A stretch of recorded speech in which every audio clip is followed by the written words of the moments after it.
sometimes we're not lucky enough to be in a greenside bunker. We actually have to put a little power behind these things. And I sort of do it the same way that I hit full shots out of the bunker. I'm trying to hit ball first. I'm trying to make sure my lower body is fairly quiet, and I want to make sure I have a balanced finish on every one of these shots, okay? So we're gonna go, got a couple flags up here. We're just gonna aim to the center of the green first here, get a feel for the shot. And I got my 54 degree here. Now for the longer ones, you know, like I said, 40, 50, 60 yard sand trap shots, I tend to not use my lob wedge. You know, I think 60 degrees is too much loft, and I always end up either blading it, trying to get too much out of it, or ended up being short or taking too much sand, okay? So I prefer you use your sand wedge or gap wedge or even a pitching wedge from these positions. And like I said, we got about maybe 35, 40 yards to the center of this green. So we're gonna get in the mechanics of this. So like I said before, I'm gonna pick it a little cleaner. Okay, so I will kind of grind my feet in to get a feel for the sand. I like to remain a little bit open, but I'm almost duplicating what I would do for a pitch shot, except with a quieter lower body. Okay, so from this position, I'll open the blade a little bit. 1, 2, you hear that ball first contact, and that was a pretty good shot. Got close to that last flag there. Now I'm a little different. Like that ball first contact for me for a full or punch, or like what I call these kind of like sand trap pitch shots, it means that like if I hit it solid, chances are it's gonna spin, right? And it doesn't require a lot of my effort, a lot of my body action to hit it that way, okay? So same exact thing, slightly open, ball first. And that was another good shot, good contact. So both of those flew pretty far. Now I'm gonna pull another one over here.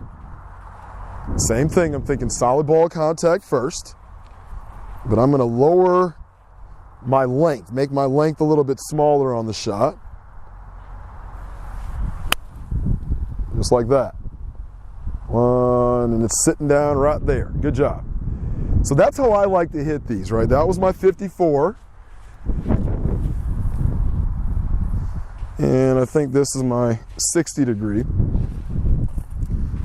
Now there are instances where I will hit sand first here, but I gotta make sure there's not a lot in front of me. There's some room for that ball to roll out, and I will hit more of a chunk and run type of an option in some of those cases, okay? But now this is the 60 degree, same thing. Sort of aiming for the middle of the green here, the middle of the 3 flags that we'll see up there. Getting those feet in and getting them quiet. And that's a miss, guys. That's the miss that I don't like. That was sand first, and one of the things that I run into sometimes when I do this with my 60. Okay, so let's do that one more time.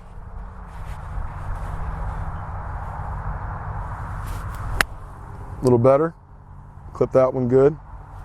And we got a little spin when it got over that hill. Okay, so like I said, this is an easy way to do it. It's almost like just saying, okay, I'm gonna hit it like a chip shot, or pitch shot, excuse me. Lower body is fairly quiet, back a little bit, and through a little bit with a little weight shift, and you know, that might help us there, okay? Now, let's go to the second option here. Taking a little bit of sand and kind of keeping a more traditional idea of what a sand shot is, okay?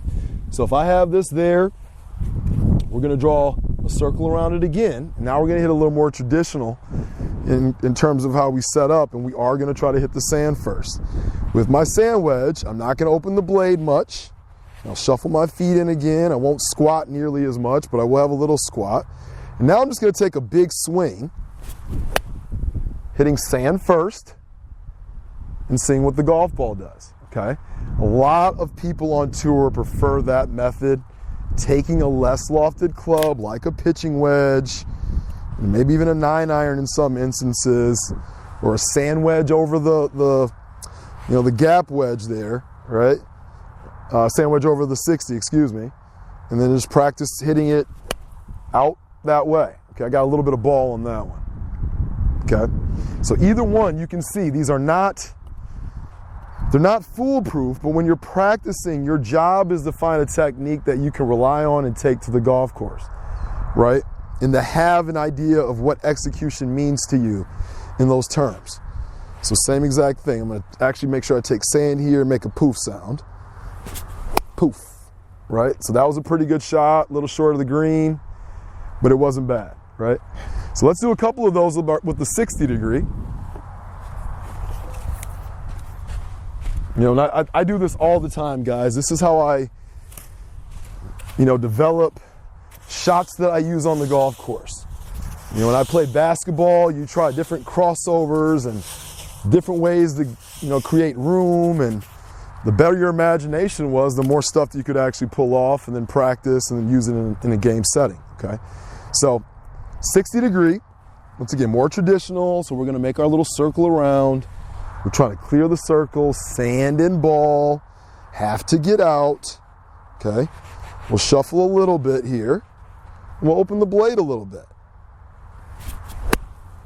Now it was textbook. Good shot there, okay?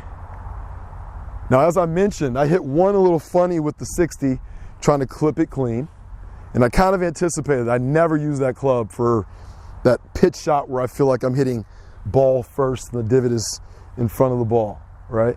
And it varies depending on year which one I'd rather do. But I think for these, another option could be to hit it more like a traditional one where we're gonna enter, you know, the back end of that circle, taking that less lofted club and opening it a little bit, and then just practice accelerating through the sand. And you should hit some decent shots that way, okay?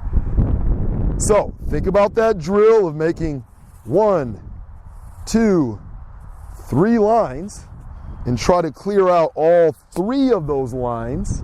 Then we know that the ball and the sand will get out from those green side shots and even some of the longer 40, 50 yard shots, okay? But we can also practice picking it clean in some instances here. You know, just making sure that we hit ball first and that we kind of finish the same way we would with the pitch shot. Okay, one of those 2 shots should be helpful for you in the bunker.